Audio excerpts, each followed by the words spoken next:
Hey, I'm Kelly Parrish, and I did Dwight D. Eisenhower and George W. Bush. But I'm going to start with Dwight D. Eisenhower. He was the 34th President of the United States. Eisenhower favored modern republicanism, which preserved individual freedom and the market economy. Also, it ensured that government would provide help to workers who had lost their jobs or was really sick, and it also helped provide help for senior citizens. He signed legislation that made Social Security bigger.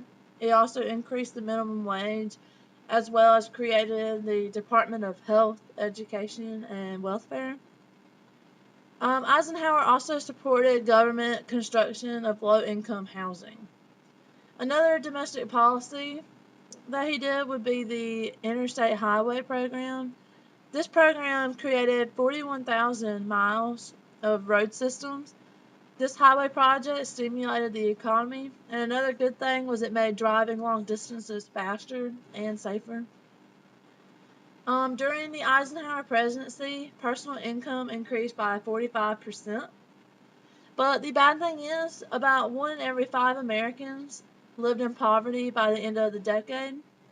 The poverty rate did decline during Eisenhower's presidency, but still, if you think about it, 1 in every 5 Americans, that's about 40 million Americans who were poor when Eisenhower left the office.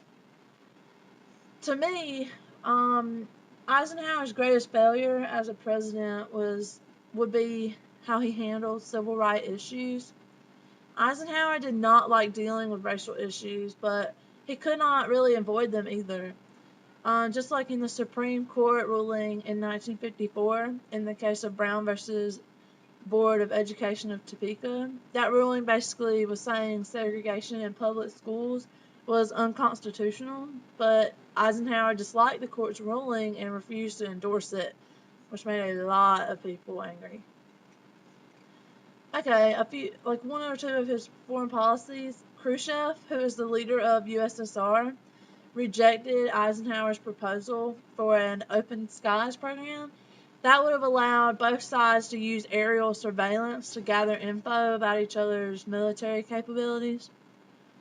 During the Soviet invasion of Hungary, we didn't give Hungary any aid because we were scared it would lead to a US-USSR war. That could involve nuclear weapons, and we were really afraid about that, and we didn't want that to happen. Another embarrassing incident is when our U-2 plane crashed over in the Soviet territory. We didn't know, and when Khrushchev asked us about it, we said that we weren't spying on them, but the embarrassing part was that the Soviets saw it was our American plane. So basically, we looked stupid, and this made them even more mad and intensified things, made things worse. Okay, now I'm going to do George Walker Bush. He was the 43rd president. A few of his domestic policies. Bush got Congress to make a tax cut estimated at $1.3 trillion to $1.4 trillion over 10 years. This exempted millions of Americans from paying any taxes, and it created a new 10% bracket for the working poor. Also, another domestic policy was when he signed a document that changed the No Child Left Behind Act. This legislation mandates student testing and ties federal funding to their results. So basically, if you were a low performing school and you had, like, your students didn't have very good grades compared to everyone else's, they won't take your funding away, but they will have to improve it through other means. This was to help increase, test results and things like that in minorities.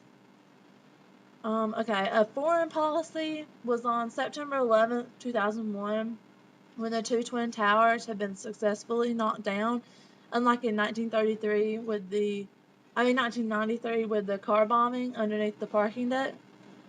Not a lot of people knew about that, but only like 100 people died, but that did happen. They knew Osama bin Laden and the Taliban and Al Qaeda leaders had something to do with the September 11th attack, for sure. The war against Afghanistan started on October 7th, 2001, to find and kill the Islamic extremists.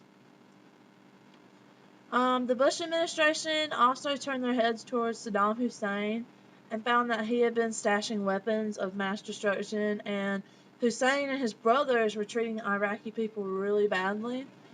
And Bush felt like they deserved to be free just like us Americans do.